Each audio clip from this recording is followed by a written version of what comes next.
ചലിക്കാൻ തുടങ്ങി. അവന്റെ മനസ്സിനെ, അവന്റെ ഹൃദയത്തെ ദൈവം ഉദിപ്പിക്കാൻ തുടങ്ങി എന്ന് പറയുമ്പോൾ ഇംഗ്ലീഷിൽ എഴുതിയിരിക്കുന്ന പദം ഇങ്ങനെയാണ്: The Spirit of God started stirring the heart of Samson. ആമേൻ. ശിംശോൻ ഒരു വെപ്രാളവും ആമേൻ ഒരു എക്സൈറ്റ്മെന്റും എന്തോ അവന്റെ ഹൃദയത്തിൽ അവന് ചെയ്തെടുക്കാനുണ്ട് എന്നുള്ളൊരു തിരിച്ചറിവ് അവൻ ജീവിതത്തിൽ സംഭവിക്കാൻ തുടങ്ങി.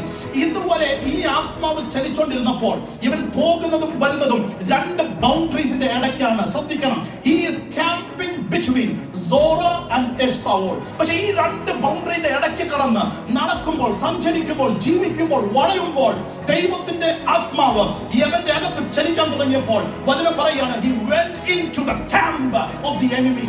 അവൻ പർപ്പസ് എപ്പോഴും എവിടെയാണ് അവൻ റിവീൽ ആകുന്നത് എന്നറിയാമോ? അവൻ നമുക്കെതിരെയുള്ള അവൻ ദൈവം, ഞാൻ കഴിഞ്ഞ ദിവസങ്ങളിൽ പ്രസംഗിച്ചപ്പോൾ പറഞ്ഞൊരു കാര്യമാണ്, എപ്പോഴൊക്കെ ദൈവികമായ ഫേവർ ഉണ്ടോ ഒരു ഫൈറ്റ് ഉണ്ട്.